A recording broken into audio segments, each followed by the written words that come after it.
Okay, calling to order the Carson City Planning Commission of May 25th, 2022. Could we please get a roll call? Chairperson Wiggins. Present. Vice Chair Preston. Commissioner Borders. Commissioner Eswine. Commissioner Kilgore. Here. Commissioner Lloyd. Commissioner Perry. Here. A quorum's present. Thank you. Commissioner Perry, could you lead us in the Pledge of Allegiance? Sure. I pledge allegiance to the flag of the United States of America and to the republic for which it stands, one nation, under God, indivisible, with liberty and justice for all.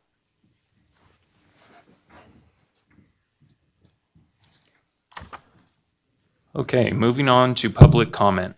Members of the public are invited to address the commission at this time and comment on any matter that is relevant to or within the authority of the Planning Commission, including any matter that is not specifically included on the agenda as an action item. In order for the members of the public to participate in the Planning Commission's consideration of an agenda item, the public is strongly encouraged to provide public comment related to that specific agenda item when called for by the chair during the meeting. Does anyone have any public comment at this time? Okay, seeing none, we'll move on to possible action, approval of the minutes of April 27th, 2022.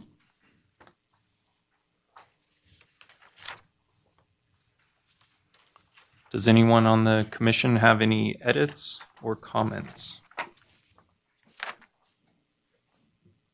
Mr. Chairman, I make a motion to accept the minutes of the last meeting. Do I have a second? Second by Vice Chair Preston. All in favor, say aye. Aye. Any nays?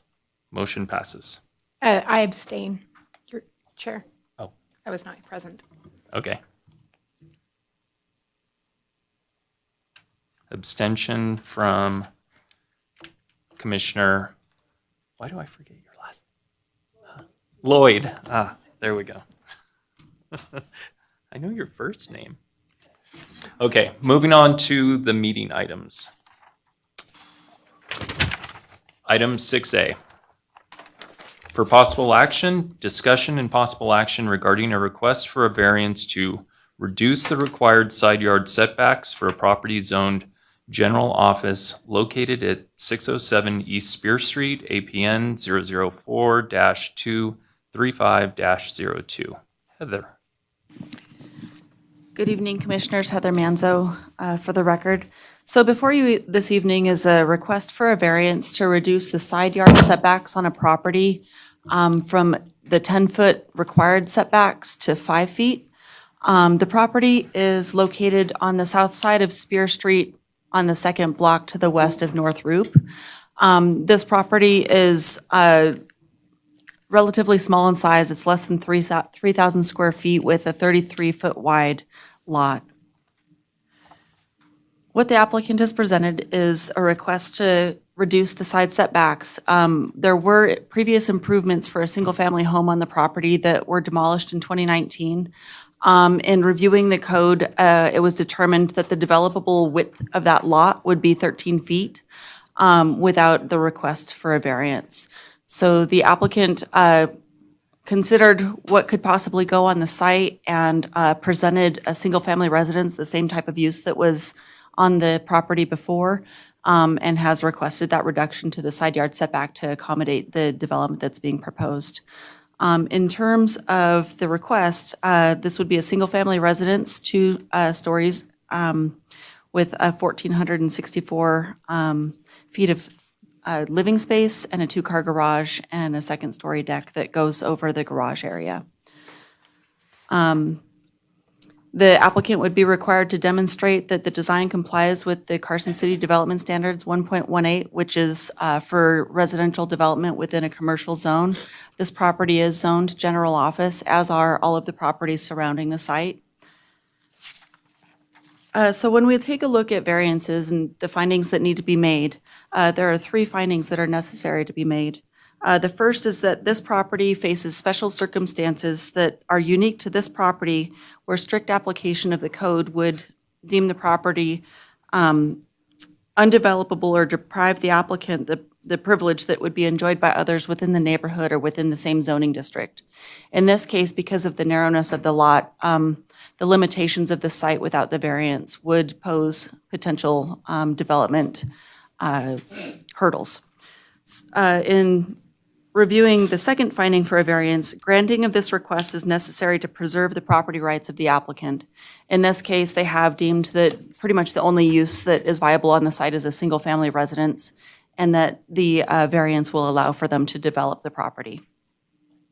And then finding 3 is that the variance, granting of the variance request would not result in adverse effects that would affect the health and safety of those surrounding the property.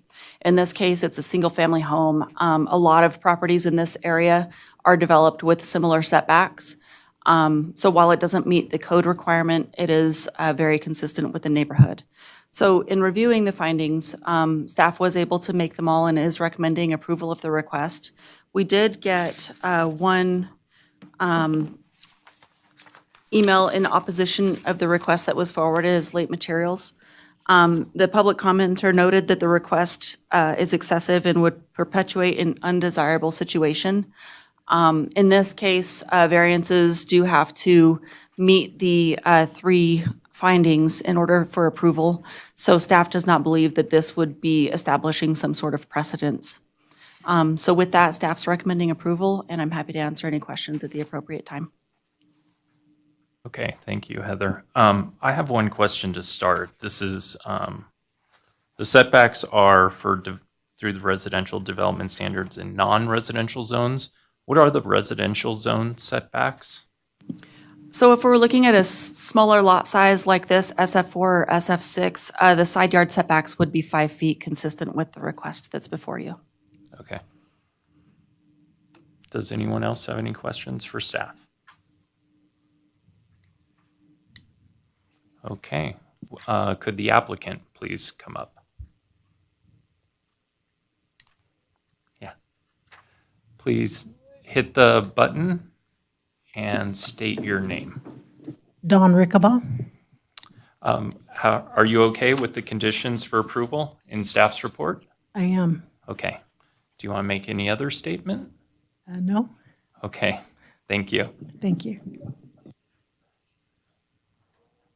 Is there any public comment at this time? Yeah, related to this agenda item.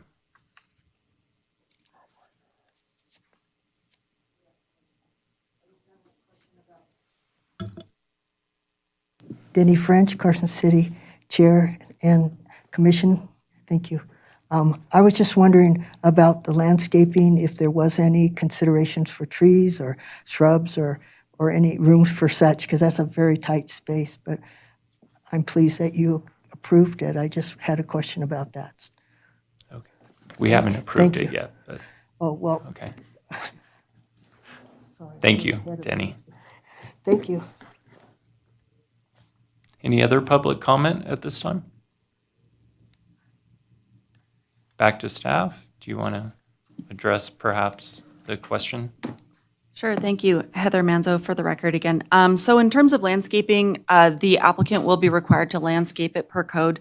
I do know that one of the items that had been discussed during the major project review phase of this project was that the applicant had noted that there are some fruit trees in the back of the property that they were hoping to preserve as part of this request. In terms of other landscaping on the site, I believe there isn't much except for in the back. So what is there is planned to be preserved, and then appropriate landscaping within the front yard will also be necessary. Okay, thank you. How about discussion from the commission? Any comments? Yeah. Commissioner Perry? Yeah, I mean, in looking at this and there's a lot of 30-foot wide lots in this old section in town on Spear Street and other areas, because that's the way they were laid out. And a lot of the old buildings that were built around 1910 do have 5-foot setbacks. So, I mean, this seems pretty consistent to me. It's an improvement having a new building in there. And I don't know what else you'd use the lot for, because if you stick to the setback, they could build a 13-foot wide house. So I think this makes sense. Thank you. Any other comments from commissioners? Concerns or a motion, perhaps? Okay. To approve the variance VAR 2000. Won't stay on. There you go. I move to approve the variance VAR-2022-0200 based on the ability to make all the findings and subject to the conditions of approval contained in the staff report. I'll Second. second. Second by Commissioner Lloyd. All in favor, say aye. Aye. Aye. Any nays? Motion passes.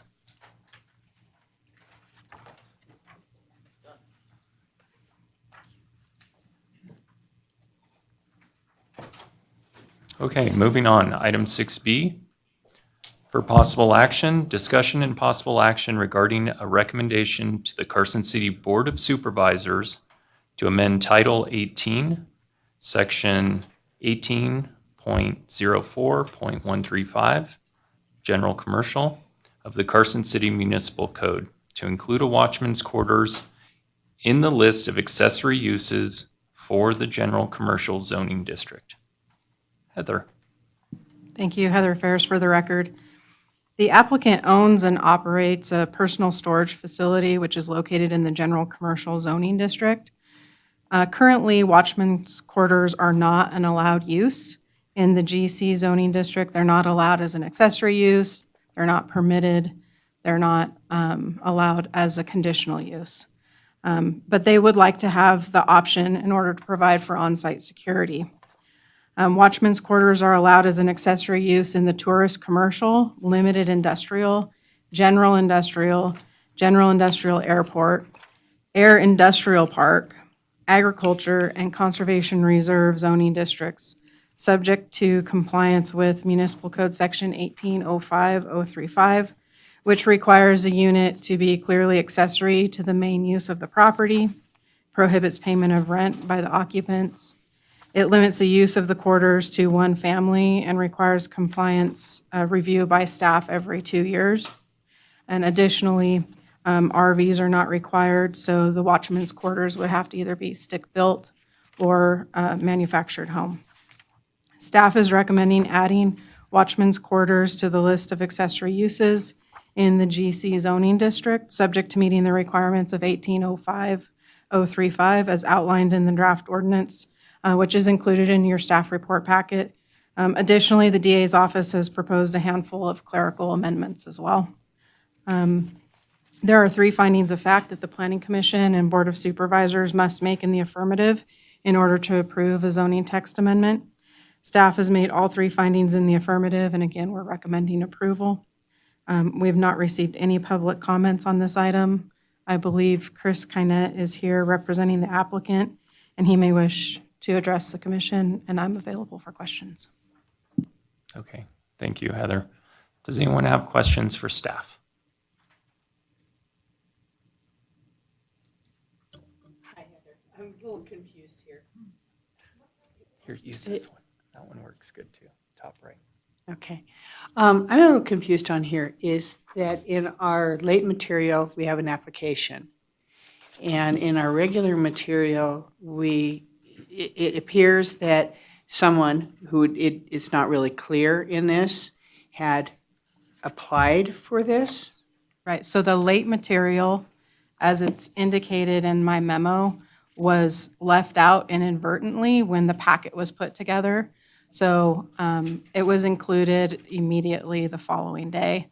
The applicant is the one driving this change, but staff does not have any issue. And actually, a general commercial zoning has more intensive uses than your typical retail commercial. So it would make sense to allow for such a use.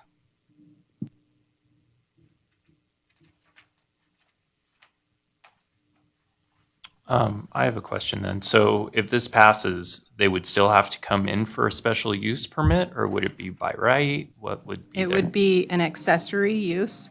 So as long as they have a permitted primary use on site, they could apply for, they could construct an accessory use, which would be the watchman's quarters. So there's no special use permit necessary, but they do have to construct it and operate it consistent with 1805035.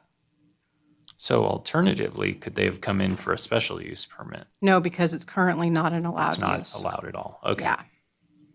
that makes sense. Any other questions for staff? Yes. Commissioner So, Perry? so this is a change to the general commercial zoning in Title 18. And this is a recommendation that if we approve it, it goes to the city supervisors because they have to approve all changes to the. That's correct. That's correct, okay. So do you have a feeling of the impact of this? Is there anything out there, since it never was allowed before in general commercial zoning, are we going to see a lot of watchman's quarters all of a sudden be requested to be constructed? Because we have a lot of general commercial in this I don't town. think we're necessarily going to see a lot of watchmen's quarters. I think there's certain uses where it makes sense perhaps for the owner of the property or the business owner to make that investment in having watchmen's quarters on site. But I don't necessarily think it would make sense for every general commercial zoned parcel to make that investment. So we have in this town businesses where business owners live upstairs and the business is downstairs, right? What typically is the zoning of those? Because it couldn't be general commercial then, right? So there's a variety because some things pre-existed. Back in some of the older codes, it did allow in the general commercial for watchmen's quarters subject to a conditional use permit, a special use permit. So some of those pre-existed. If we're looking just today, it would be in the tourist commercial, though I don't believe we have any in the tourist commercial zoning district. General industrial, limited industrial. Generally, you find them in your industrial zoning districts, but there are some more intensive uses that are allowed in the general commercial where it might make sense to have And in that general industrial, they are allowed, right, as a conditional use, as an accessory use. as an accessory use? Yes. Okay. But not in general commercial. I'm actually surprised that that's not been allowed and it's gone this long. Yeah. Do these, I mean, the changes are pretty simple from what I could see here as far as the language goes. But you just mentioned that some of these were, I guess the term's grandfathered. They're basically existing non-conforming uses. Does this fix any of those? Does this language? Well, if they're not currently operating according to our code, then they would continue to be able to operate. As long as they were operating according to the code at the time they were constructed, they'd be able to continue that operation. So I don't necessarily think that it would fix anything. Some of them may ultimately comply at that point. I haven't done a full inventory. Okay. But you don't believe that this is going to have some major impact? Because there's one applicant that's asked for this. No, I don't believe there will be a major impact. Okay. All right, thank you. Any other comments from commissioners? Question? No? I guess similar to what Commissioner Perry was saying, I was unclear on what they were asking for. And the list is really small for those accessory permitted uses. And the list is very long where they'd have to get a special use permit. And this seems like one of those infrequent type things, I guess, that why wouldn't you do a special use permit? So they wouldn't put this in a location that really doesn't make sense in a certain general commercial area. So they have to have a primary permitted use to begin with. So they either, or an approved conditional use. So you have to have a primary use on the property to begin with. before you can even have an accessory use. So if it's truly accessory, it's essentially complementing the existing use of the property. Okay. Could the applicant please come up?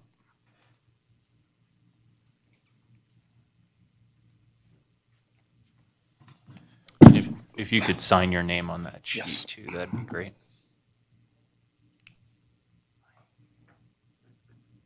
It wasn't there yet, Denny. That's okay.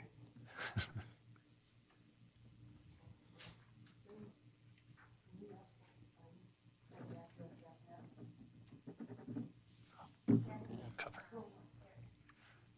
Well, he's Yeah, signing please. in. I'll just note that the subject, that this is not regarding a particular property. What the commission is contemplating is an amendment to the zoning code, which would change the rules in general. So Denny's question was, what's the address? There is no specific address associated with what's in front of the commission. Okay. To the applicant, please state your name. Okay. My name is Chris Kennett. Okay. I think you said there's a statement or a comment from this? No, I said they may wish to. Oh, okay. Do you have any comments or? Yes. Okay.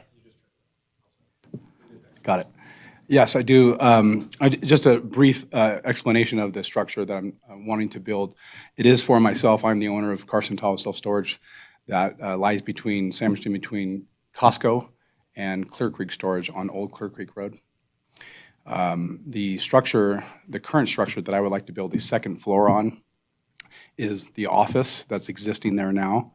And all I'd like to do is create the living space for me to live 24/7 above the office space. So I would just be adding a second floor to an already existing office that sits at the very southwest corner, not on the Costco side, but on the old the storage facility next door to us, Clear Creek Storage.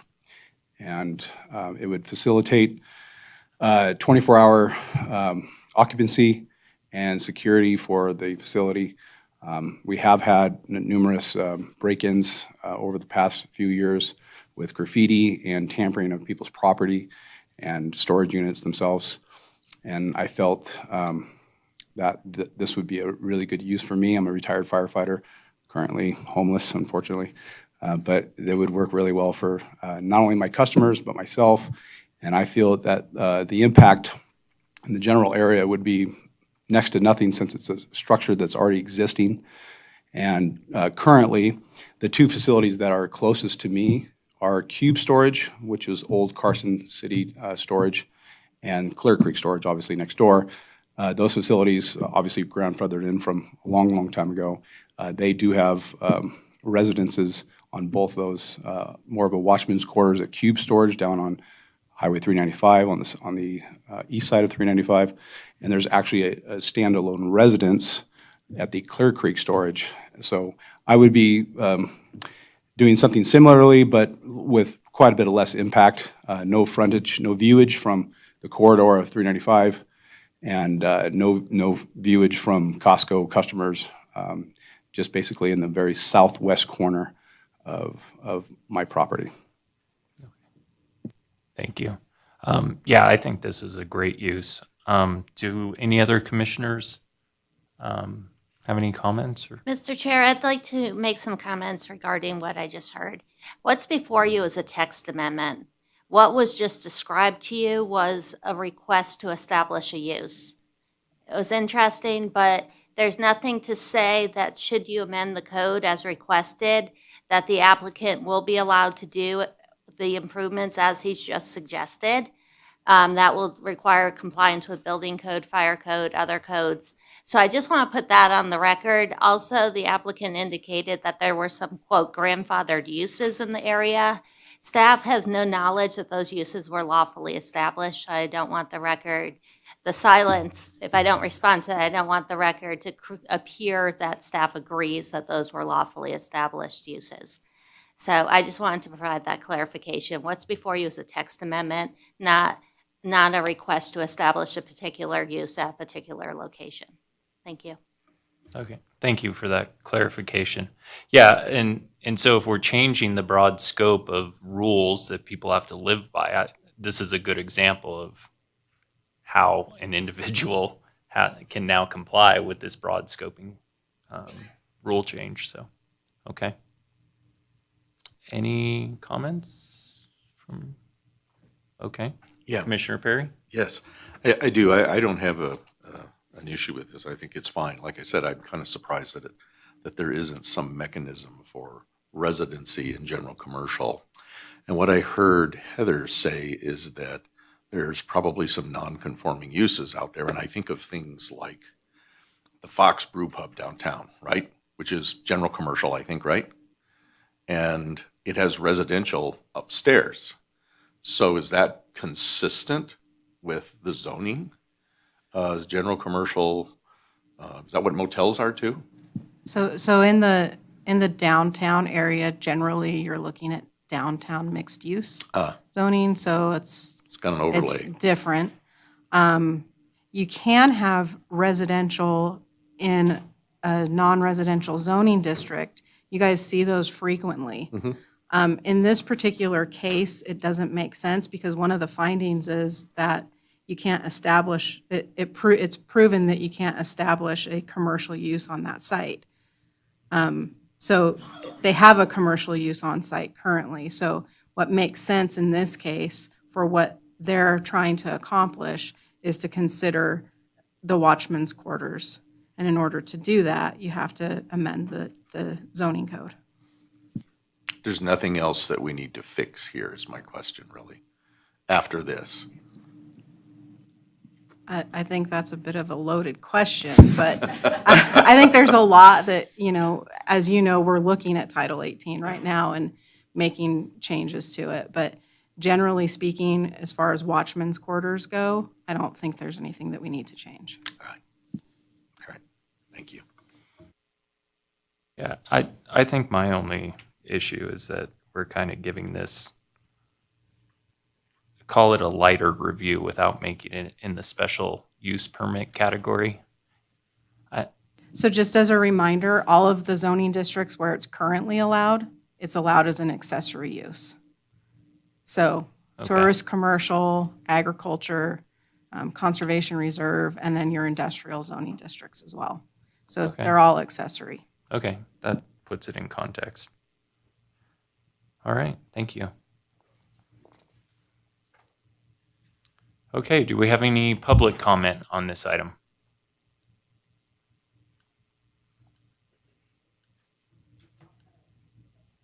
Sure. Denny French, Carson City, Chair and Commissioner. The thing that I read into this as I was looking it up, and I actually went online to see the accessory information, the definition of a watchman's quarters suggest a living facility, ability to have a meal, have a restroom, and have bedding, basically, in my understanding. As a security officer, I never had anything quite as nice as perhaps is intended to build as an apartment type situation, but I'm just a little uncomfortable with the definition used. If it's a small apartment for an individual, it's a different critter, as opposed to a watchman's tower, which would mean perhaps different duty stations, times, and such. In this case, it would be a full-time living quarters for an individual. And my thing is that I don't have any problem. I think it's an amazing way to use a piece of property, but how it's written would then, I think, changing your code or changing how you relate to circumstances like that would maybe be inappropriate, because that then would open it up to other facilities considering such. While he has an office, he has the facility to have a guard there, whether they're 24 hours or whatever. So I'm just saying that the titling was a problem for me. And I don't have a description or anything that I was able to look online to see what the actual structure was going to be, how big or how small or what it was to, you know what I'm saying? So I did my homework the best that I could, but that's the only conflict I had with this. It sounds good otherwise. Thank you very much. Thank you. Do we have any other public comment? Did you sign in, Denny? Okay. Not seeing any other public comment. Any other comments from the commission? You kind of look like you have, no? Okay. Okay. All right, well, seeing no final discussion, would someone like to put up a motion?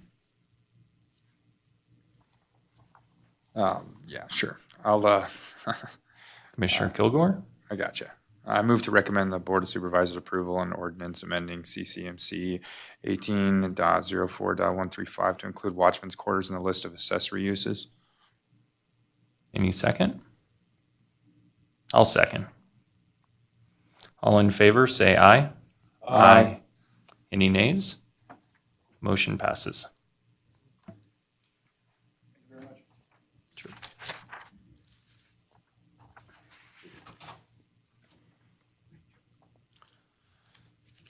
Okay, moving on to item 6C. ZA-2022-0220 for possible action. Discussion and possible action regarding a recommendation to the Board of Supervisors regarding a zoning map amendment to change the zoning from single-family 12,000 planned unit development to public neighborhood planned unit development for the parcel located on the east side of Oak Ridge Drive, approximately 300 feet south of West College Parkway, APN 007-462-13. Heather. Heather Ferris again for the record. At its meeting of December 15th, 2021, the Planning Commission was provided with an update on the master plan implementation activities and reviewed a recommendation to the Board of Supervisors, reviewed and made recommendation, to the Board of Supervisors on the master plan, action plan, and other master plan related matters. The Board of Supervisors reviewed the report at their January 20th, 2022 meeting and accepted the Planning Commission's report.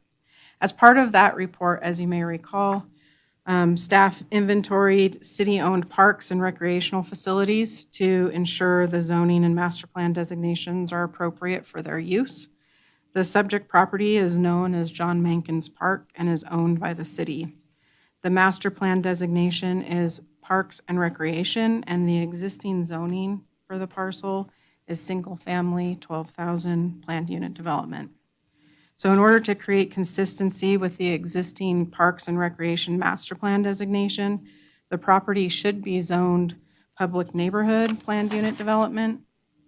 Public neighborhood zoning is geared towards public facilities that typically serve a small area of the city, including public parks, neighborhood parks, and various other public facilities. Residential uses are not allowed. I will note there's no project associated with this request or any of the remaining requests that you'll hear this evening. There's no plans to change the use of this property either. The goal of the request is to simply create consistency with between the zoning, the underlying master plan, and the ownership of the parcel. There are 3 findings of fact that the Planning Commission and Board of Supervisors must consider and make in the affirmative in order to approve a zoning map amendment. Staff has made all 3 findings in the affirmative and is recommending approval. While we have received several phone calls and email inquiries regarding this proposal, we've not received any written public comment. With that, I'm available for questions. Thank you, Heather. You answered my question, which was why isn't it just a PR designation, but that makes sense. Does anyone have any questions for staff? Yes, one. So we have several zoning classifications in our zoning plan that would fit a park, right? What are most of our parks, like Mills Park and Fuji Park? Are we doing the same here as what those are? Is that what those are? So some of them are zoned public community because they serve a larger area. Okay, Typically, a park that is intended at least to serve a smaller area like a neighborhood, even though it's open to the public as a whole, would be zoned public neighborhood. That's what PN is. PC is public for the larger community. public So those would be community. like Mills Park and Yeah. Fuji Park and all. Okay. All right, thanks. Any other questions for staff? Okay, there's no real applicants for this, right? This is staff. No, this is staff initiated. Okay. Yes. Any public comment on this item?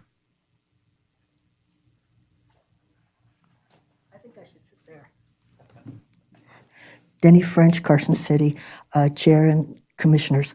The one question I had when I was reading this over is, there's no, it's like, does this leave it vulnerable for development later if the city gets pinched for money? Because it's not open space anymore or designated as the prior title. Does that, I just don't know. I'm not very sophisticated in that, but it does make a difference to me because I'm trying to preserve as much land as possible. I don't want it to open it up for sale at some point. Everything has to change, and I understand that. But at this point, does that, Heather? Hope? Anybody? Sure. Can- We'll answer. could Do answer you have that any one. other questions? No, that was the only thing of all Okay. of those. Thank We'll you. have staff answer that. Thank you very much. Is there any other public comment? Okay, Heather, I think the answer is it actually makes it harder.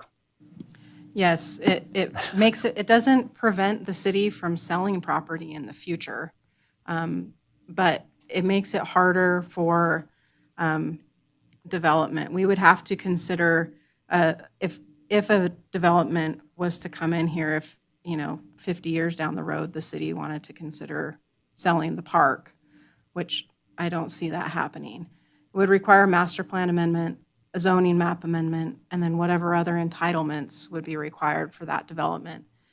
In this case, just going from the single-family 12 to the public neighborhood, it prevents residential development, whereas right now, with the current zoning, residential development is allowed, and it's really the primary use of the single-family 12 zoning district. Any additional uses proposed within the public neighborhood on this park would require a conditional use permit.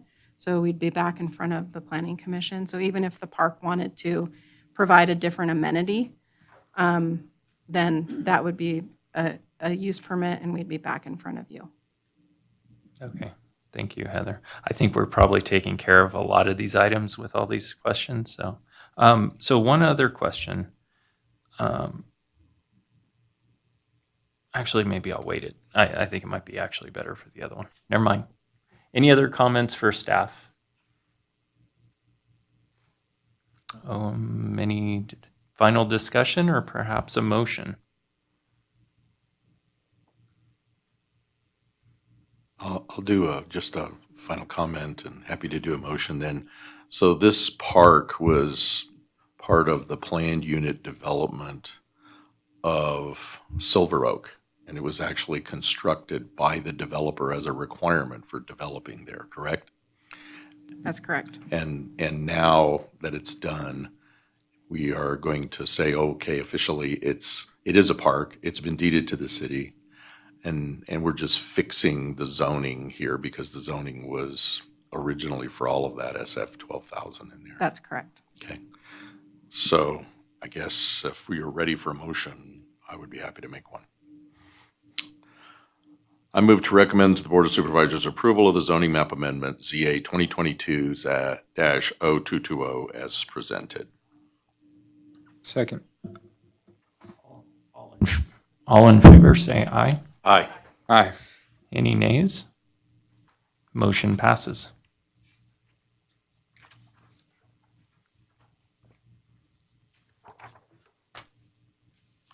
Okay, moving on to items, let's see, D and E, 6D and 6E. These are regarding the same parcel.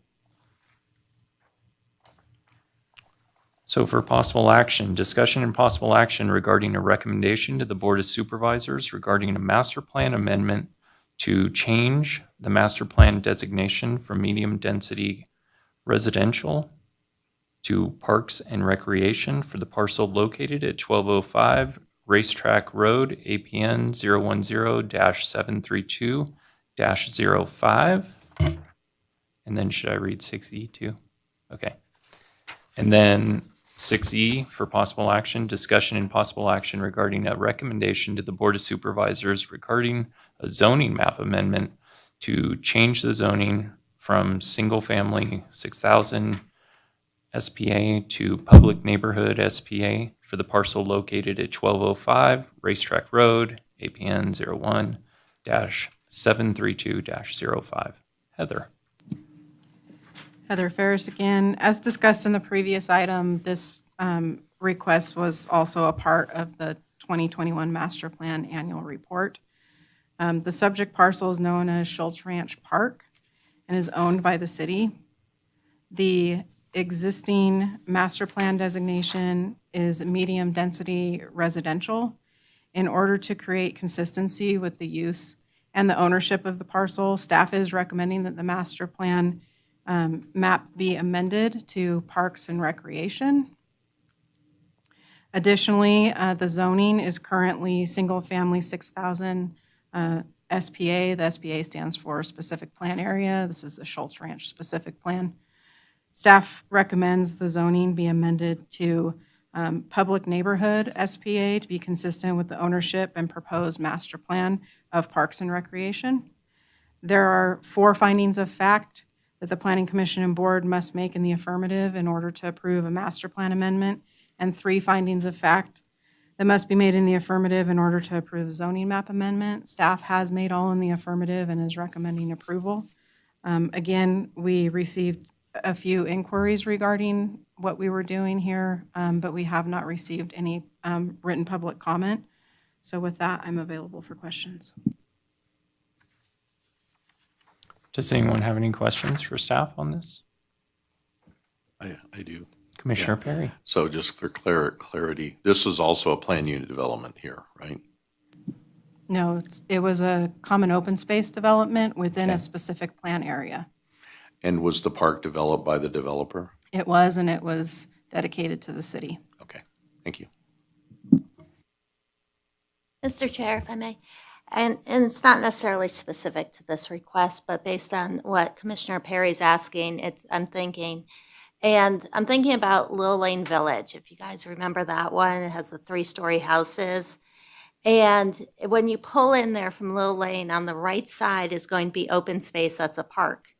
But right now it's zoned the same as where the residential is.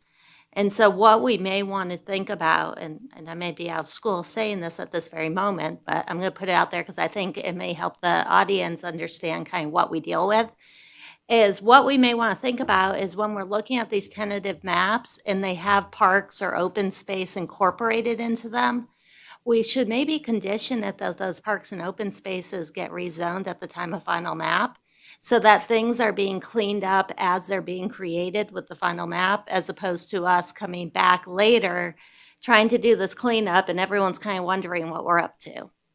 So I think we've identified that we're not doing things perfectly and there's an opportunity for improvement. And thank you, Commissioner Perry, for pointing it out and making me think a little harder about it. Thank you. And my note here says, why wouldn't we just have the developer do this? So thank you for bringing this up. That would be an opportune time to do these sorts of things. Okay. Let's see, do we have any public comment on this item? Seeing none, any commissioner discussion or perhaps a motion? And actually, we'll have to do 2 motions for this one. Anyone? Oh, well, I'll do it. Okay. I move to adopt resolution number 2022-PC-R-2. I'll second the motion. All in favor, say aye. Aye. Any nays? Motion passes. Next, I move to recommend to the Board of Supervisors approval of the zoning map amendment ZA-2 2022-0222 as presented. Second.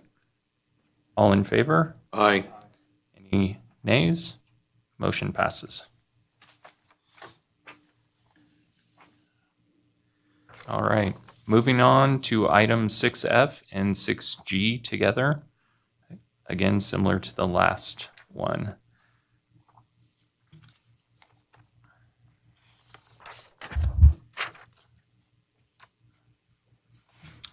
Okay. For possible action, discussion and possible action regarding a recommendation to the Board of Supervisors regarding a master plan amendment to change the master plan designation from medium-density residential to open space for the parcel located at 1640 Thule Peak Circle, APN 010-733-03. And then for possible action, discussion and possible action regarding a recommendation to the Board of Supervisors regarding a zoning map amendment to change the zoning from single-family 6,000 to public neighborhood for the parcel located at 1640 Thule Peak Circle, APN 010-733-03. Heather. Heather Ferris again. So this also was one of the items that you reviewed and made a recommendation on during the 2021 Master Plan Annual Report review. The subject parcel is known as the Schultz Ranch Detention Basin, and it is owned by the city. The existing master plan designation is, again, medium-density residential. In order to create consistency with the use and ownership of this parcel, staff is recommending a master plan amendment to open space. The zoning is currently single-family 6,000 specific plan area. So again, this is in the Schultz Ranch specific plan. Staff recommends the zoning be amended to public neighborhood SPA to be consistent with the ownership and the proposed master plan designation of open space. Again, there are 4 findings for a master plan amendment and 3 findings for a zoning map amendment. Staff has made all findings and is recommending approval. We did receive a few inquiries on this one as well, but no written public comments, and I'm available for questions. Okay, any questions for staff? Okay, any discussion or perhaps public comment on this? Okay, seeing none. Discussion or motion? Okay, Vice Chair Preston. Okay, master plan amendment. Let's see, I move to adopt resolution number 2022-PC-R-3. All in favor, say aye. Aye. Aye. Oh, we didn't second. I'll second. Commissioner Perry did. All in favor, say aye. Aye. Any nays? Seeing none, motion passes. Second one, I move to recommend to the Board of Supervisor approval of the zoning map amendment ZA-2022-0224 as presented. Second? Second. Second by Commissioner Perry. All in favor, say aye. Aye. Any nays? Motion passes. Okay. Moving right along. Okay, item 6H and 6I. For possible action, discussion and possible action regarding a recommendation to the Board of Supervisors regarding a master plan amendment to change the master plan designation from medium-density residential to parks and recreation for APNs, man, there's a lot to read, 008-852-28, 008-754-28, and 008-754-29, and low-density residential to parks and recreation for APNs 008-052-24, 008-051-23, 008-051-24, and 008-051-25, parcels located on the east side of Imus Road between Arrowhead Drive and Genoa Lane. And also, for possible action, discussion and possible action regarding a recommendation of the Board of Supervisors regarding zoning map amendment to change the zoning designations from single-family 6,000 to public neighborhood for APN 008-852-28 and a portion of 008-754-28. And from single-family 1 acre to public neighborhood for the APNs listed. Do I have to say them?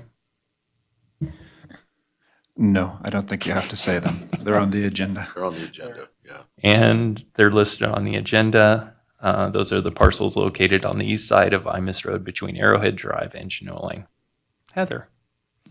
Thank you, Heather Ferris again. The subject parcels are vacant and owned by the city. The existing master plan designations are medium-density residential and low-density residential. So in order to create consistency with the ownership of the parcel, staff is recommending a master plan map amendment to Parks and Recreation.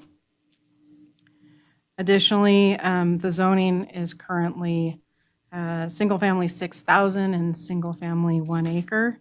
Staff recommends the zoning be amended to public neighborhood to be consistent with the ownership and the proposed master plan of Parks and Recreation.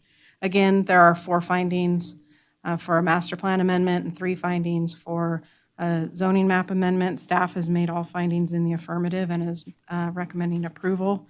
We've received no written public comment, and I'm available for questions. Okay. This one was strange to me. It's not a defined park. It doesn't seem to be developed. It actually seems like a good spot that would be for development, that would be similar to the surrounding community. And,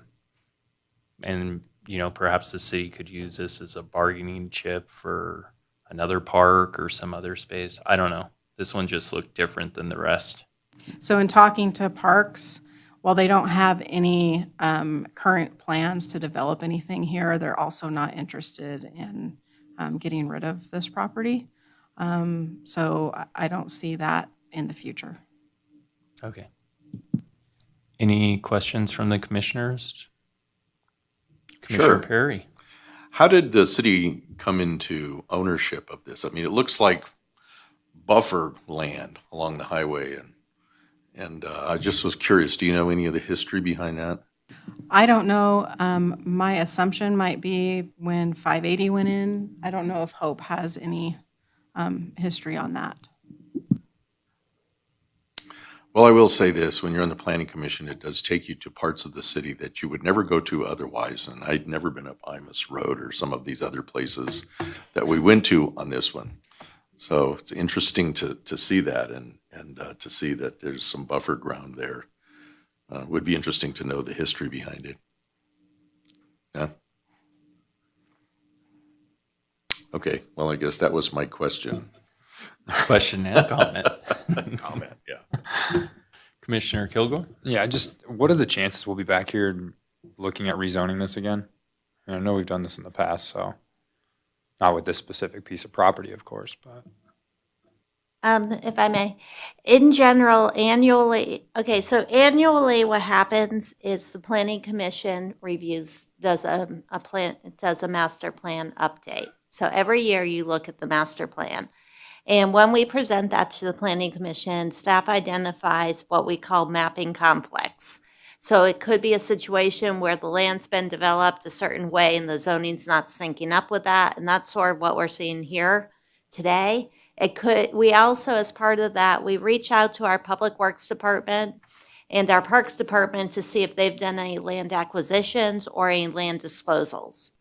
So hypothetically, let's say the Parks Department did a land disposal on this property and said, we decide we're not going to keep the property and would be the board of supervisors who disposed of it. And we have that going on over on Bud-Eye Road, where the city just sold land for private development that the city owns. In that case, when we find out that the city has either acquired land or disposed of land, as part of that annual master plan report, we will report out to you, oh, let's stay on Bud-Eye for a second. The city sold this land, therefore we think it's appropriate to change the master plan designation because it's no longer public. Let's change the zoning because the intent is for it to be multifamily apartment. So it's for the board of supervisors to decide if they're going to buy or sell land. But everything before you except the cemetery is clearly within the domain of Carson City. Thank you.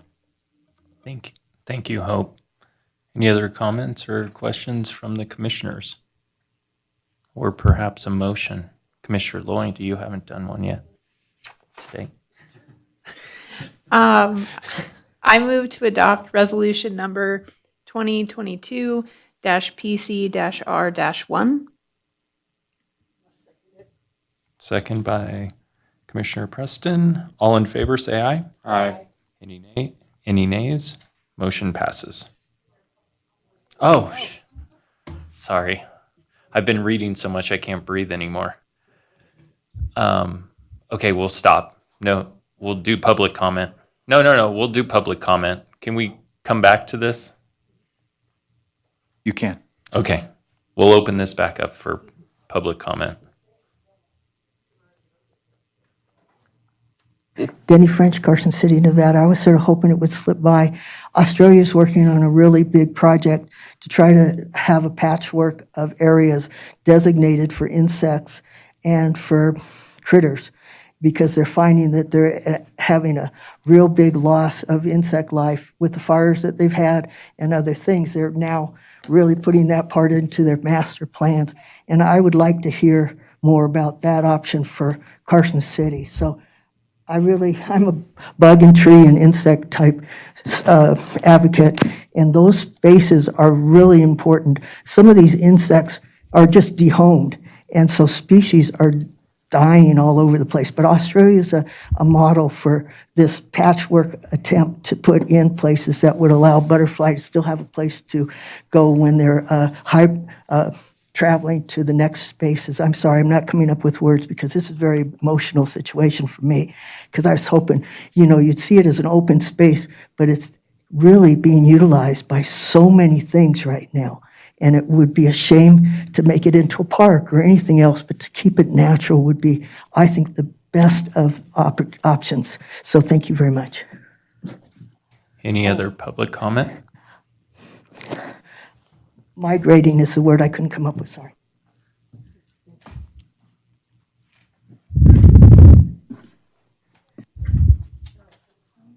Cheryl Christman. I have a particular interest in that area too because I live in the adjacent neighborhood. And as I understand it, when people bought their houses and they saw the zoning for that area and the whole area, it was for the medium density and the low density housing. And so the history, I think, is, as somebody said, when 580 was put in, that was to be a buffer zone. And there were houses that existed in that area that the state insisted on tearing down because it's a buffer zone. So I don't know how you can preserve that. I don't think the city's going to go in there and make a park and equipment and everything for children. I would like to see it just stay natural as it is right now and do nothing with it.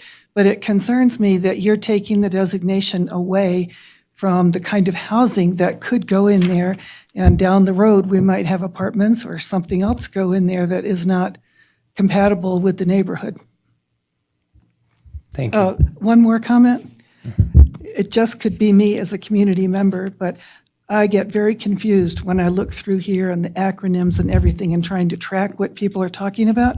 So it would be nice for a meeting like this if you had a glossary of the acronyms and an explanation of what a public neighborhood or whatever is. It would be much easier for us to understand. Okay. Thank you. Any other public comment?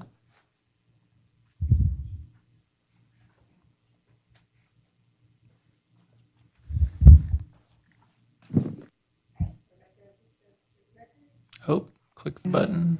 Rebecca Bustos for the record. I'm also a homeowner in the adjacent area there.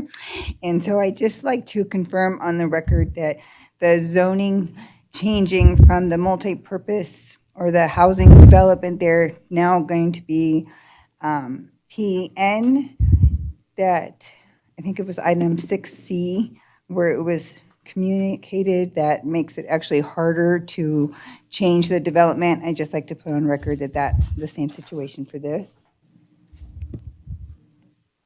I'll respond. Sure. Staff will respond to all your questions and comments after you're done. Any other public comment? Okay, seeing none. Heather? So it seems like there was some question about developing this property. At this point, all that's in front of the Planning Commission is a decision on the master plan and the zoning designation. No development of any sort, including parks or trails or anything like that, are being considered at this point. The zoning change from the existing to public neighborhood is, as I stated before, will make it more difficult. No residential use is allowed in the public neighborhood zoning district. Any use would have to, of course, be consistent, such as other public facilities, and it would also require a special use permit, so we'd be back in front of this body with public hearing notices going out. I think that answers the questions. I think so. So we're back to the same point. This actually makes it harder to do anything. That's correct. Okay. That being said, maybe since we're ahead of schedule, could you explain in layman's terms some of these things, like what the point of the master plan is, what the zoning is, for the members of the audience that are interested when we are talking acronyms and strange things that people aren't generally familiar with. And I would recommend that anyone who has interest in these things, staff is really good, Hope and her team, with explaining these items ahead of time before the meeting. I know she's offered that to numerous people, but since we're here. Yeah, so a master plan is more general and lays out where you want to have specific types of development. So in this area, you might want commercial, in this area, you might want industrial, in these areas, you would be looking at residential. And then there's policies associated with that. And the zoning actually helps to implement the master plan. And there's specific uses laid out in each individual zoning district, as well as dimensional criteria such as lot size, setbacks, those types of things. So that's really super general. And then the acronyms, typically when you see the agenda, we write it out, and then the acronym is in parentheses. So hopefully that will help as well. APN is. APN is assessor parcel number. Thank you. Mr. Chair, I can give the background on how we got here today. And we got here today because of a project that came before this Planning Commission. It was a project at Silver Oak. And in the regulation, sometimes, not always, it says if you're adjacent to residential land, you have to have extra big setbacks. So you have to be a little farther away than if you weren't next to residentially zoned land. And the applicant said to us, well, the park zoned residential, but it's not a residential use, it's a park. And we said, right, but the code doesn't look at the use, it's looking at the zoning. And it's a residential zoned property, therefore you have to be farther away. Does that make sense? Not necessarily. So this went to the Planning Commission. The Planning Commission said, well, it's a park. And I think they ultimately got a variance, which a variance means you can reduce the setback. But in that discussion, both, I think the Planning Commission and the Board of Supervisors said, why do we zone our parks residential? That implies it will be developed as residential, and that's not what's going to happen. What's going to happen is this is a public space, whether it's of a regional nature or neighborhood nature. So you have public neighborhood is a zoning district, and we maybe are saying PN.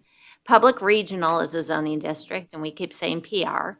And as Heather said, it's not easy to develop in those zoning districts. You have to go to public meetings, and only the Planning Commission can authorize any development there.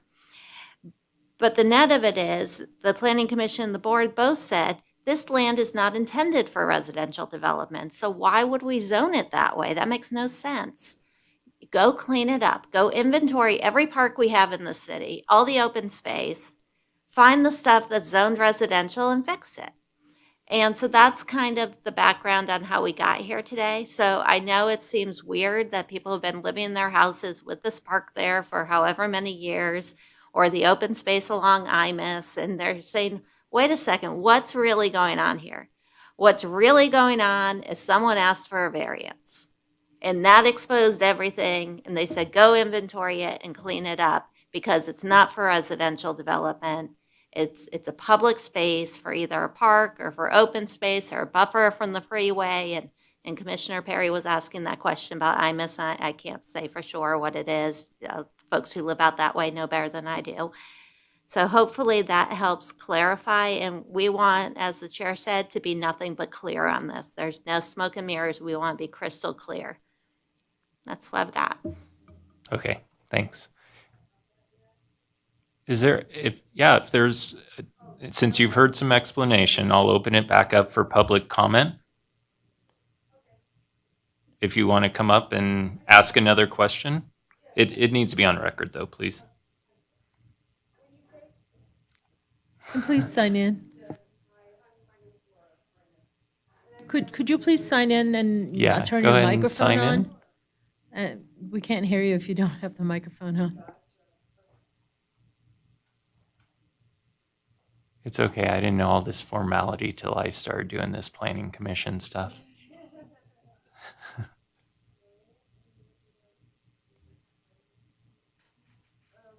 So, yeah, your name's fine. So hit the little green button. And then state your name and ask away. Hi, my name is Laura Briner, and my boyfriend and I, Scott Wick, live off of Shenandoah Heights, and our property backs up to Imus.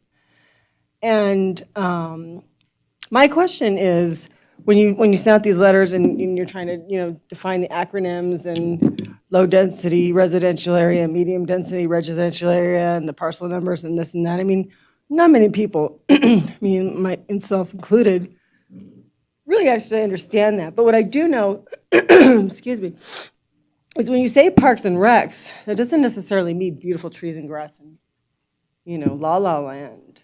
That means like construction buildings or buildings for like, parks and recs equipment. I mean, is that something that's going to be in this area?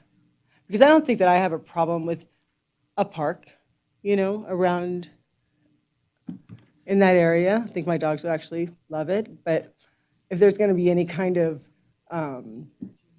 storage units, outdoor, public restrooms, storage units for you guys at Parks and Recs to park their lawnmowers. I don't think that the people in this neighborhood I don't think that's what they want. I think that's what I know from me and that little corner back there. We want to know, what do you plan to put back there? Okay. Thank you. Thank you for letting me speak.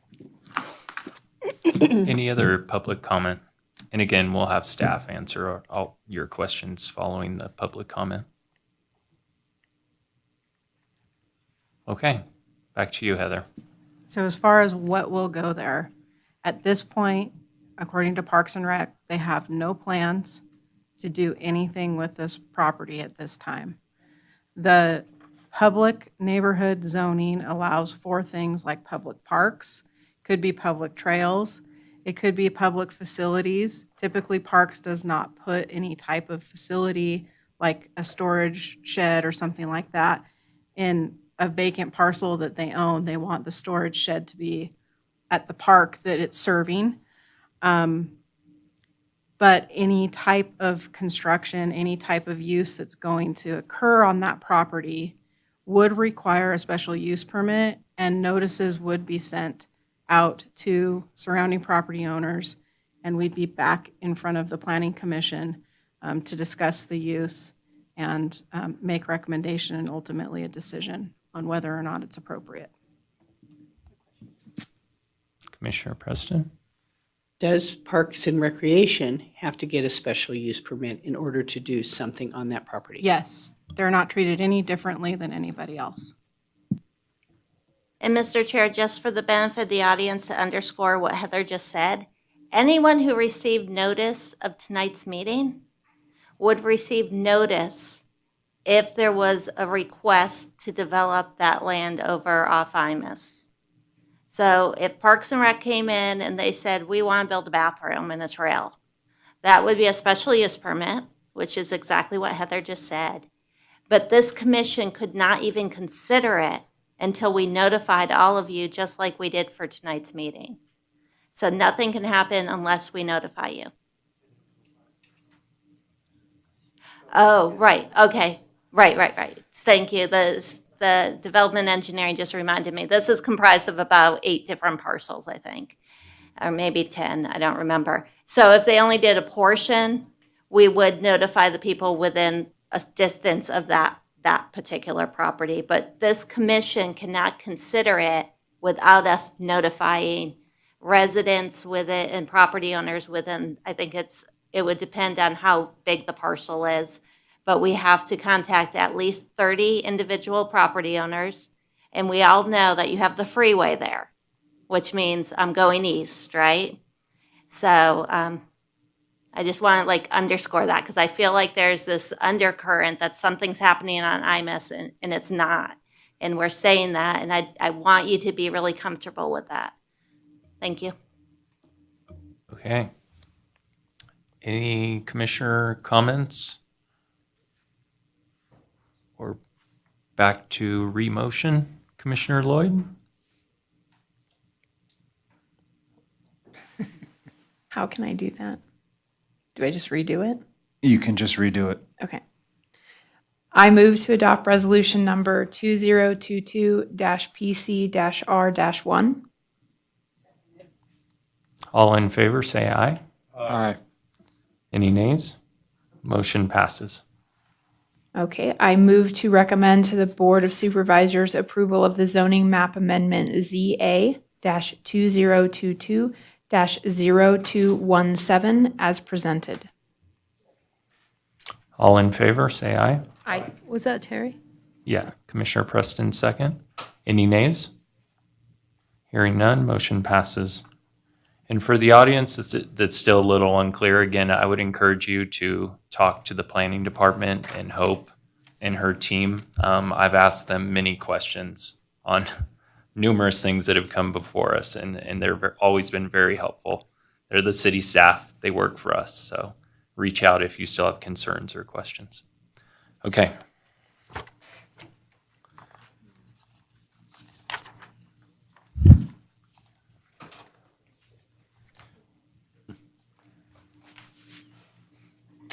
Take a quick second while people shuffle out.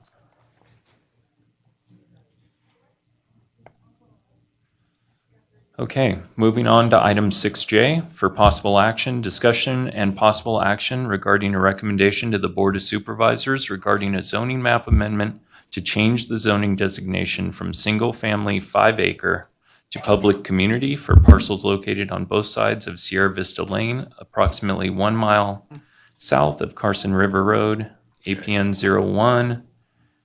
010-121-08 and 010-121-18 and 010-121-20.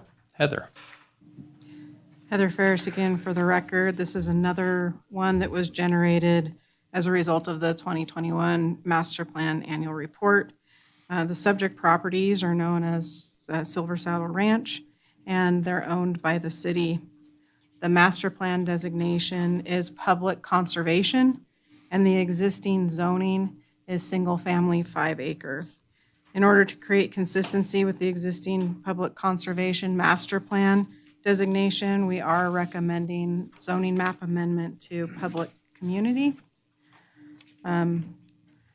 So public community is geared towards public facilities that typically serve a larger portion of the city, and includes uses, again, such as public parks and various other public facilities like wells and things like that. Residential uses, again, are not allowed. So there are 3 findings that the Planning Commission must consider in making a recommendation for a zoning map amendment. Staff has made all 3 findings in the affirmative and is recommending approval. We have not received any public comments regarding this, and I'm available for questions. Okay, any questions for staff? Seeing none, is there any public comment on this item? Can I ask a question? I'm sorry. Sure. It's my same as the last one. How did the city come into ownership of this property? I don't know off the top of my head. Okay. And Hope's gone too, so, okay. Just curious from a historical perspective. It's close to Silver Saddle Ranch, but it's separated from those, so. Was it on the state lands bill? Okay. It's part of Silver Saddle Ranch.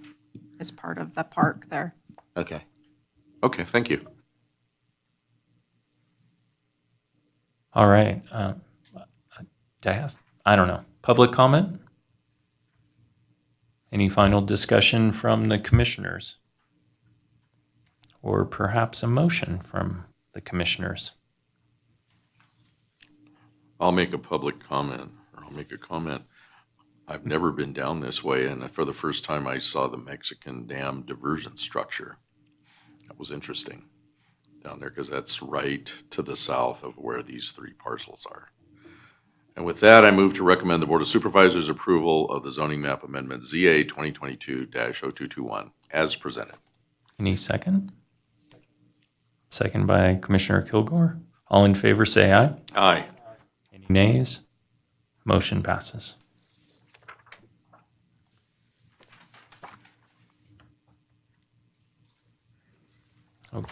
Okay, we have a double one again. 6K and 6L on your agenda for possible action, discussion and possible action regarding a recommendation to the Board of Supervisors regarding a master plan amendment to change the master plan designation from community, regional, commercial to open space for a parcel located at 5480 Morgan Mill Road, APN 008-371-31. And for possible action, discussion and possible action regarding a recommendation to the Board of Supervisors regarding a zoning map amendment to change the zoning designation from general industrial to conservation reserve for a parcel located at 5480 Morgan Mill Road, APN 008-371-31. Heather. Heather Ferris again. The subject site is the site of the Empire Cemetery, which is maintained by the city. The existing master plan designation is community regional commercial. In order to create consistency with the use of the parcel, staff is recommending the master plan map be amended to open space. Additionally, the zoning is currently general industrial, and staff is recommending the zoning be amended to conservation reserve to be consistent with the proposed master plan. So you may notice that the recommended zoning is a bit different than the other publicly owned and maintained parcels that we've discussed this evening. So the reason for that is that there's some question as to who actually holds title to the property, but it is maintained by the city. So in order to provide some level of protection for the cemetery, we're proposing the open space master plan with the conservation reserve zoning. At some point, you may see this one back in front of you, if we're ever able to clear up that title and see who actually holds title to it and who owns that. So there's 4 findings of fact that the Planning Commission and Board of Supervisors must make in order to approve a master plan amendment, and 3 for a zoning map amendment. Staff has made all in the affirmative, and we're recommending approval. We did receive public comment regarding this item. Generally speaking, the comments were in favor of preserving the site. They're included in your packet, and there was some as late material as well. And I'm available for questions. Is community reserve, are the other cemeteries in town have that designation? No, I believe they're public community, but the reason is that title. It's not clear that we actually hold title to Okay. it. The city actually holds title to it.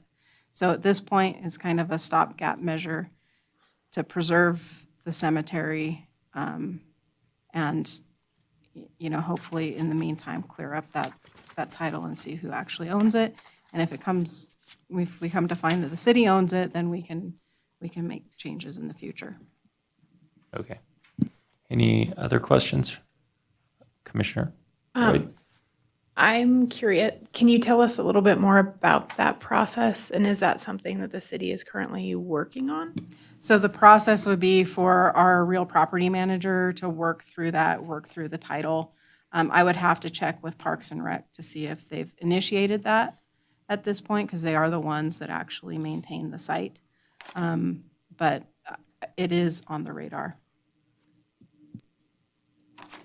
Any other commissioner comments?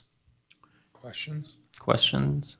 Yeah, well, I read over these because I got these early, but people seem to think that they're grading over there. They're what? They're grading on their relatives' graves. I would like to be spoken to about that. That's some interesting stuff. Like, not just historically speaking, but. Stephen Poteau, Development Engineering for the record. So the adjacent parcels to the north are where there's an active grading permit. So it's private property. Up Heather's got her cursor circling up there, and it's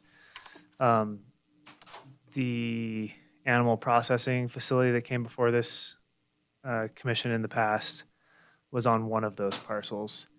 The grading permit is just to prepare those commercial sites for future sale. But yeah, nothing's near the cemetery. Any reason why why they have any reason to believe it is? Do we know why? I'm not sure. We can go do an inspection and look at what's going on there, but It just seems really left field there for someone to be assuming something like that. It's obviously a concern, publicly speaking, as far as historically as well. So I just thought you might have some more information. Thank you. Can I ask a quick clarifying question for that? If any human remains were found during grading, there would be a stop on work, correct? absolutely. Okay. Any other commissioner questions, comments for staff? I have a question and one comment, since I went up there today and walked it around, found it to be fascinating. I didn't know it was there. There's people buried there in 1869 all the way to 2018, mostly from the 1870s to 1890s. It's an interesting area, that's for sure. And it sits up on top of that hill, and you have to work your way in to get to it, know where it's at. But I did notice the grading off to one side. I mean, it's the other side of the parcel there. And it does come, within a few feet of the fence. The whole graveyard is fenced, if you didn't go up there and look at it, by the city, marking the boundaries of it. So I didn't see any grading that went beyond the fence that would indicate that went into the parcel line of what owns the city. And my question, just for clarity of understanding the zoning codes, if the city actually owned this, like we do the cemetery that we have, we would zone it public, right? Because that's where cemeteries fit. Yes, it would be one of the public zoning districts, probably in this case, public neighborhood, Okay, because it's serving a very small area. but oh yeah, for this one, yeah, okay. But since we don't have clear title to it, we're saying we want to use conservation reserve.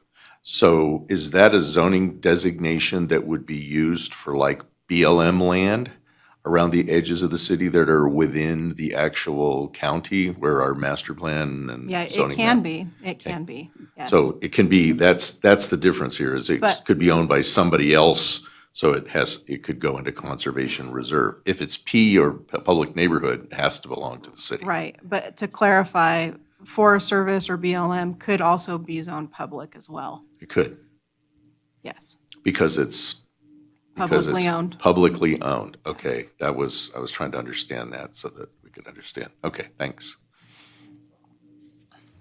Any other comments, questions from the commission for staff? Okay, so if the city does own title, and I haven't been to that site in years, I'd been there years ago, but you said 2018, would the city allow active cemetery? My understanding from Parks and Rec, who are the ones that manage the site, is that it's a retired cemetery. Okay, But I would prefer not to speak for them on that, because I don't know for sure. okay. Is there any public comment on this item? Yes.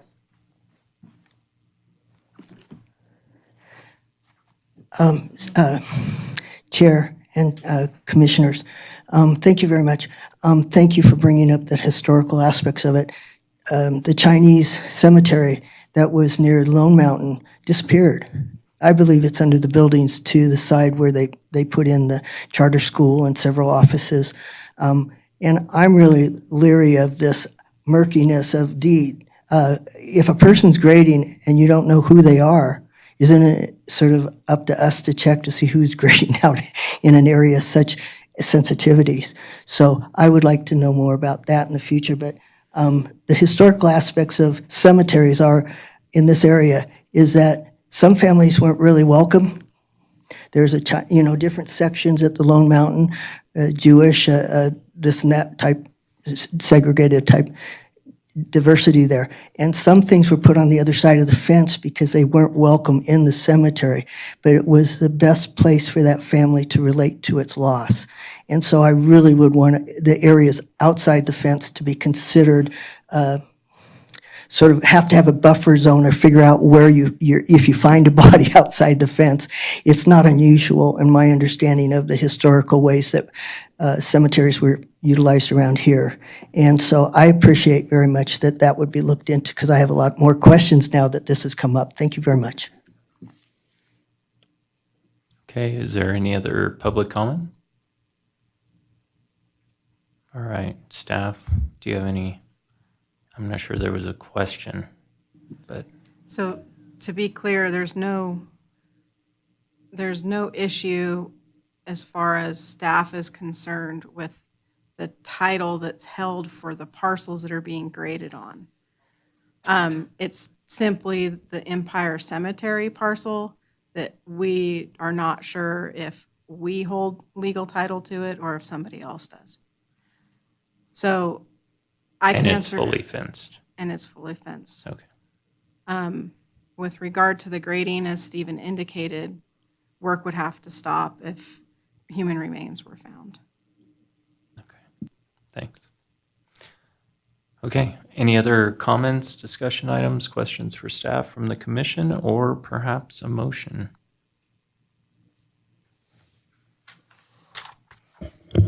I'll make a motion. I move to adopt resolution number 2022 PCR 4. And a second. Second from Commissioner Lloyd. All in favor, say aye. Aye. Any nays? Motion passes. The zoning map amendment recommendation. I move to recommend to the Board of Supervisors approval of the zoning map amendment ZA 2022-233 as presented. Second from anyone? I'll second. Second from Commissioner Lloyd. All in favor, say aye. Aye. Any nays? Motion passes.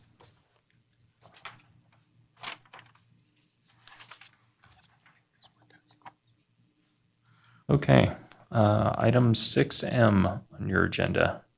Discussion and possible action regarding a recommendation to the Board of Supervisors regarding a zoning map amendment to change the zoning designation from single-family 12,000 and conservation reserve to public community for APN 007-061-18 and from single-family 21,000 planned unit development to public community for the APNs listed in your agenda. Those are the parcels located on both sides of Kings Canyon Road and Longview Way, within and adjacent to the Long Ranch Estates planned unit development. Heather. Heather Ferris again for the record. The subject parcels are part of the Long Ranch Estates open space and the city trail system.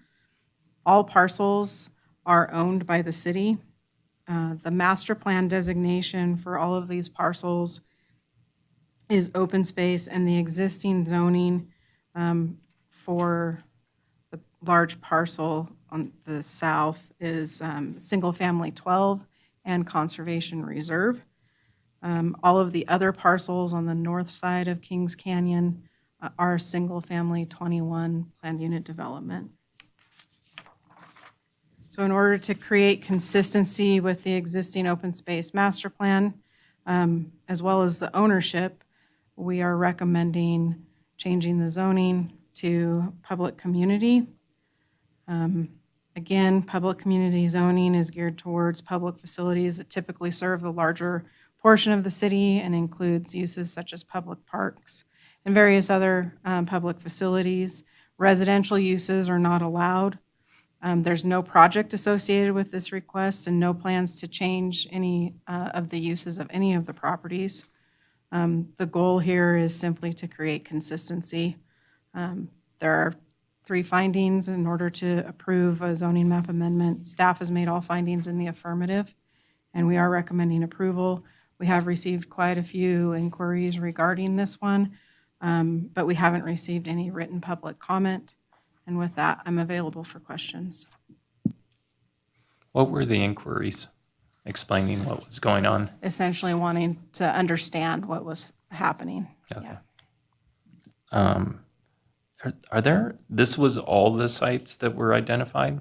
Or are we going to get a bunch more? I feel like there's might be more in town like this. These were all of the ones that we identified in the 2021 master plan annual report. Okay.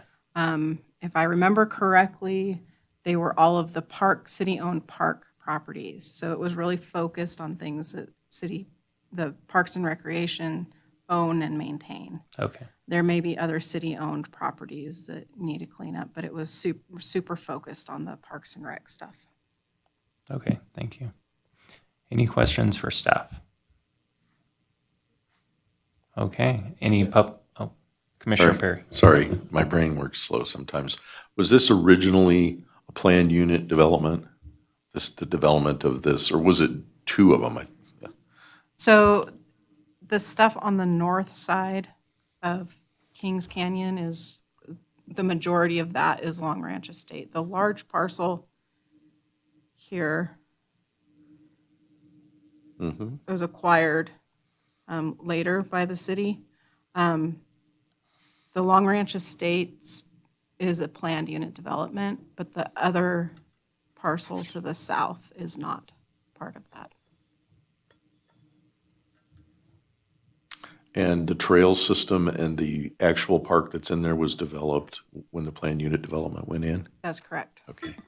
And the city maintains all those trails and City owns and maintains, all yep. those trails, okay.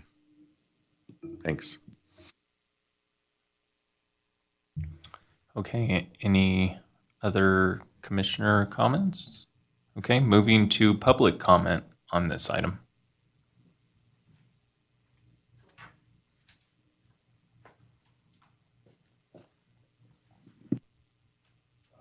Oh, go ahead and hit the button once more. It's got to be green. There you go. My name's Chuck Chinick. I live up in Long Ranch Estates, and I've lived there since they first developed it, since the mid-'90s. And when I got the notice, I'm from the school of if it ain't broke, don't fix it. So I called Ms. Ferris, and she met with me and explained what she basically just said. When I showed up today and I saw the item that you just worked on before and the one before that, I was a little confused because when I met with Ms. Ferris, she explained to me that this basically was administrative and was a cleanup to change this open space zoning to meet the master plan. And she advised me, that the Conservation Reserve was usually requested by a person who owned the property, I guess not the city. So I didn't plan to come here and speak because I thought this was just administratively. And I think based upon your conversation on the other two items, I think with respect to the open space zoning and the Conservation Reserve, because the city doesn't own it or they don't know about it, that this makes sense to me now why this is being changed. Thank you. Sure. Thank you. Okay, thank you. I will.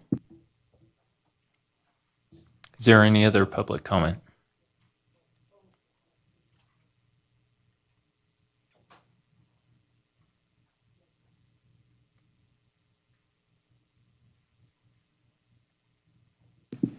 Thank you, Chair and Commissioners.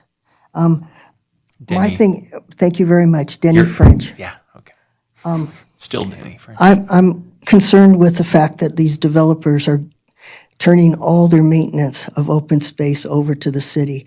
I did maintenance in Carpinteria, California, and it was a small city, but we had a lot of area to take care of with a small crew. We did most of all the type of things that we didn't have to contract out, like streets. We did the striping, we did, trees, we did facility care and park maintenance and street cleanup, trees and such. And I'm just wondering, isn't there a way to say, listen, if you're able to build there, you should be able to maintain some more of that open, what we have to have, because to build, you have to have so much space allotted to open space. But how come we're taking on the maintenance of all these great open spaces where it's really just sort of a neighborhood park or a facility that's more towards their needs than the community's needs? And yet the cities then, with the maintenance, there's several places that I walked and I found issues, and I got in touch with what I thought was the homeowner type situation, and they told me, no, the city's taken over that.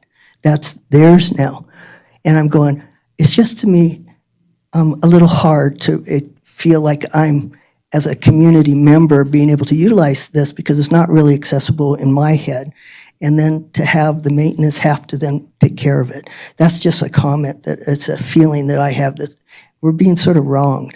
And I don't know how to justify it. I certainly want housing and I want things like that, but I think taking on property that they should maintain. And I heard in one statement, it was a long time ago when they were doing some area, and they said, well, we'll take over the maintenance after you make these areas clear because those are required. And I'm going, why don't you have them take care of it? Well, they don't. It was the answer I believe I remember hearing. And so they don't, so you don't have code enforcement. And I think Hope can probably back this up because I think I had a comment, and she's better memory, but that bugs me, and I don't know if I'm just missing some point somewhere, and I apologize if that's the case, but it bothers me that we're taking on these sort of specialized park areas that they're getting as a buffer zone or as a required thing for them to build their structures. And so that's my comment. Thank you very much. Appreciate the opportunity, and thank you. Okay, is there any other public comment?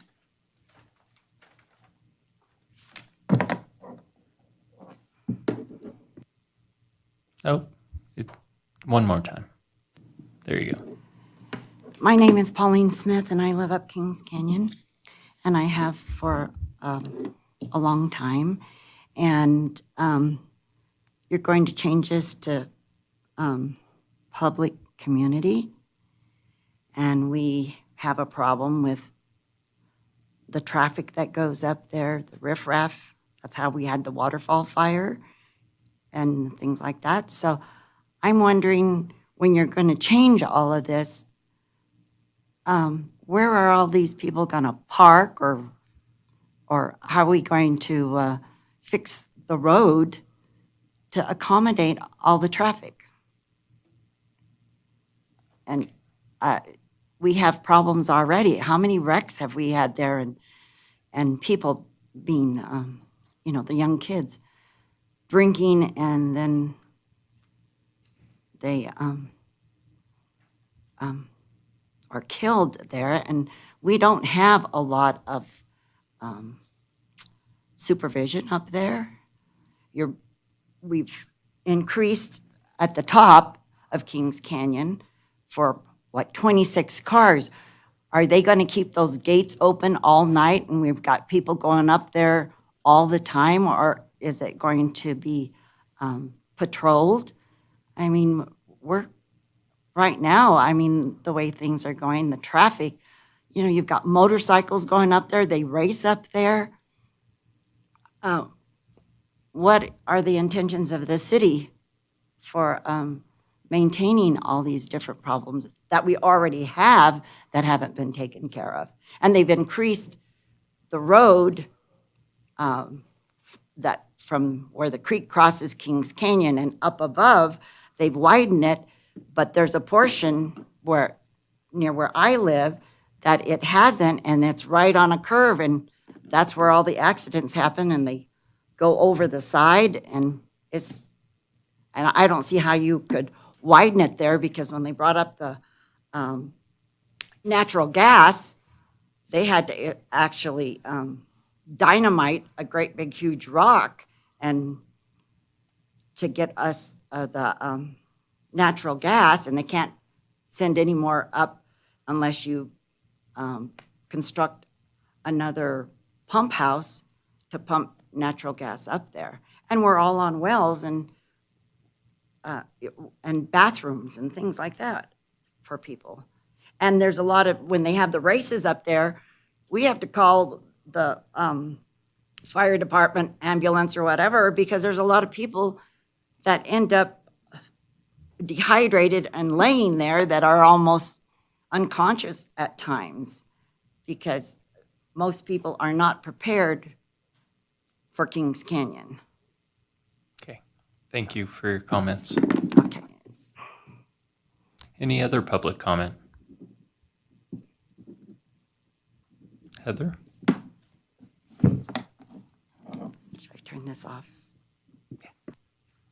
So I don't think Denny had a question. I think it was more of a statement or a concern, because we're not looking at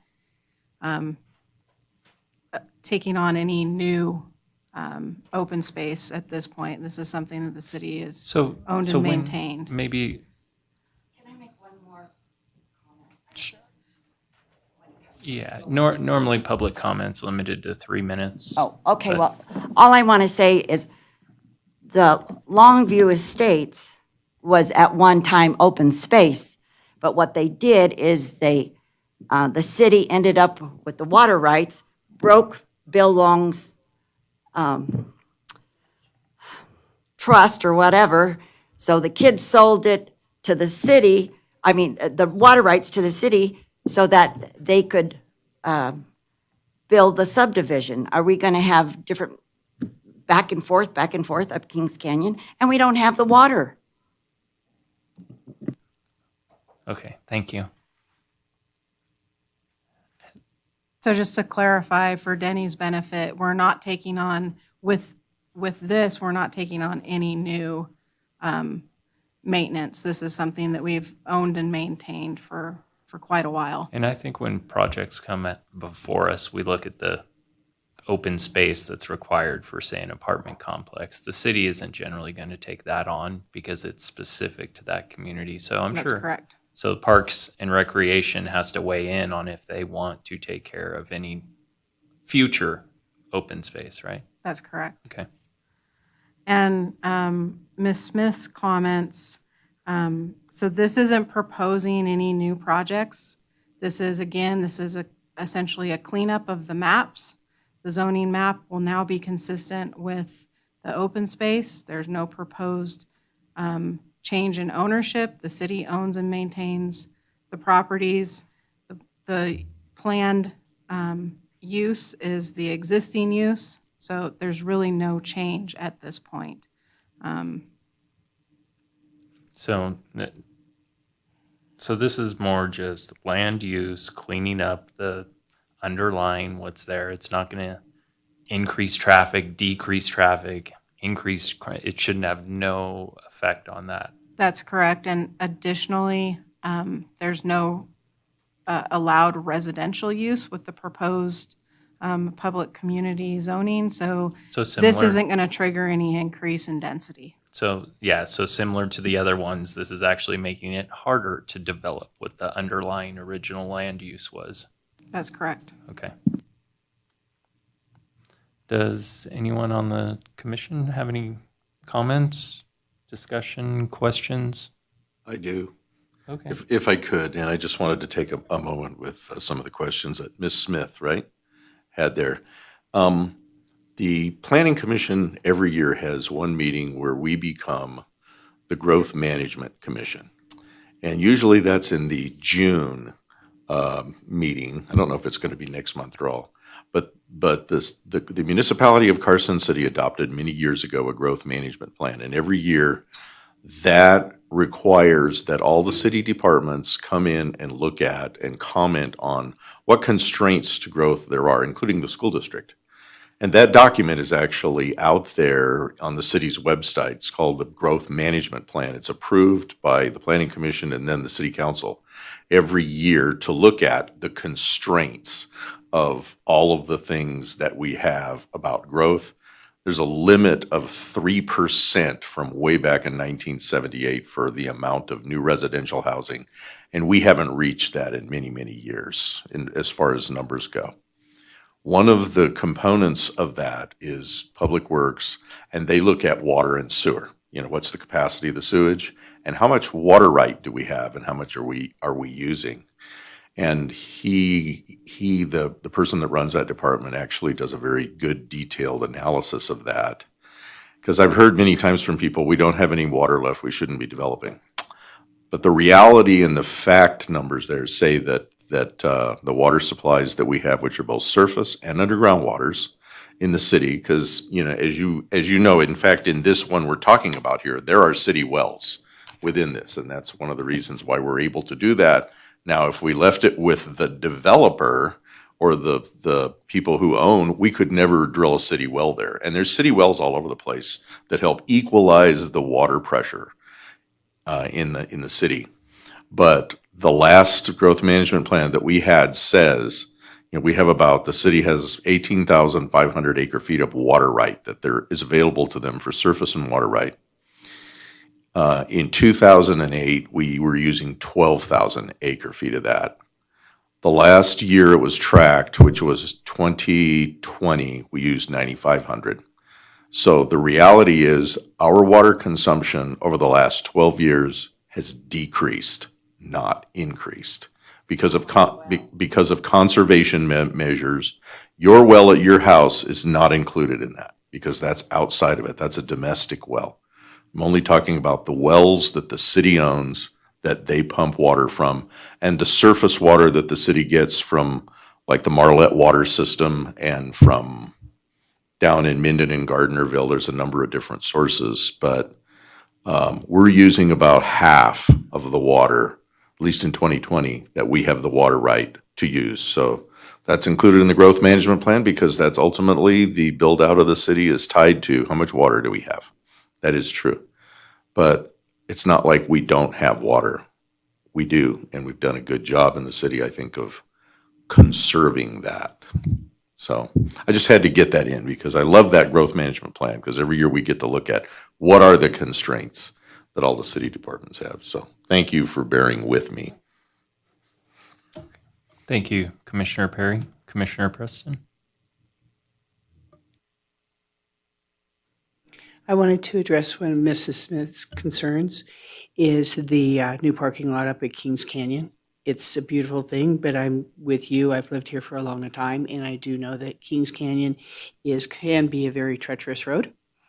And I think one of the things is I think it's important for you to talk to Parks and Recreation, talk to them and find out exactly what they're going to do with the gates, because they're a completely different area than us. And they can also tell you what they're looking at as far as monitoring, the different actions and things in that neighborhood. Because you're right. Now that that is completed, it has attracted more and more people up into that area. And as a neighbor, you do have something, have input into that. So please contact Parks and Recreation, and they have meetings just like us. Okay. Any other commissioner comments, questions, concerns, or perhaps a motion? Yeah. Go for it. Okay, I move to recommend to the Board of Supervisor approval of the zoning map amendment ZA-2022-2, -0231 as presented. Second. Second by Commissioner Kilgore. All in favor, say aye. Aye. Any nays? Any nays? Hearing none, motion passes.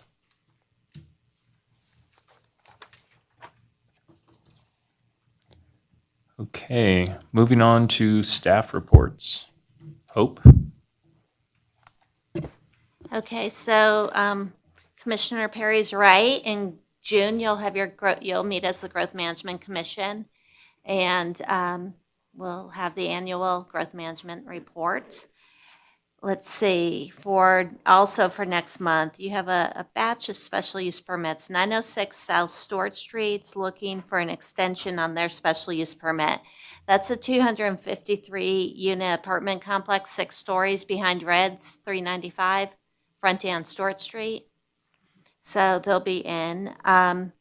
You have a request for a minor special use permit for, it says remodeling an existing home. I need to check on that. A major special use permit for a maintenance shop, major special use permit for a tattoo shop, major special use permit for material storage overnight, major special use permit for a marijuana retail facility. And that request is in with a request for a zoning code amendment to allow for a 3rd dispensary. So right now, the code limits marijuana dispensaries to 2. There's a request to amend the code to make it 3, and at the same time, the applicant is seeking to have a special use permit for a 3rd dispensary. So it'll be a busy June. Also at the growth management meeting, I will give you the overview of development. I know you asked for that a few months ago, and then I missed your last meeting. I think I was out of town. Tonight, because we had 2 people absent, I decided we would just wait and do it as part of growth management. And that's what I've got. Thank you. Should we start early? That sounds like a long meeting. What we can do is poll the commission and see if there's enough people to start at 4. Maybe we do growth management at 4, take a dinner break, and then do the regular meeting. Okay, sounds good. Okay. Huh?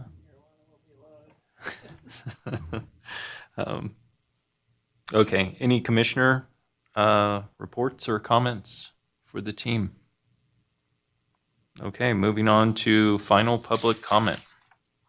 Public's invited at this time to comment and discuss on any topic that is relevant to or within the authority of the Planning Commission, including any matter that is not specifically included on the agenda as an action item. Thank you very much, Chair and Commissioners. I want to apologize on the 6M. I jumped from the King Canyon to a general statement about contractors and the way that they are able to get what they want and get a park out of it and then leave it to the city to tend to, instead of making it a general space so that everybody in that facility would be able to enjoy it as apartment area.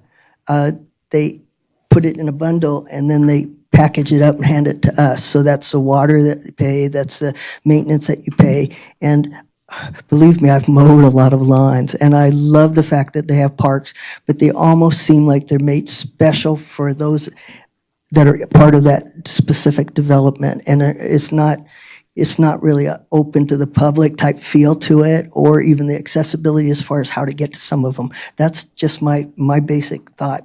But I appreciate your patience on that. I jumped into a general space because I didn't know if I'd have the nerve or if I would still be here by the end of the deal. But thank you very much and appreciate it. Okay, thank you. Any other public comment? Can I get a motion to adjourn? Motion to adjourn. Second. Commissioner Kilgore, second. All in favor? Aye. Any nays? We're adjourned.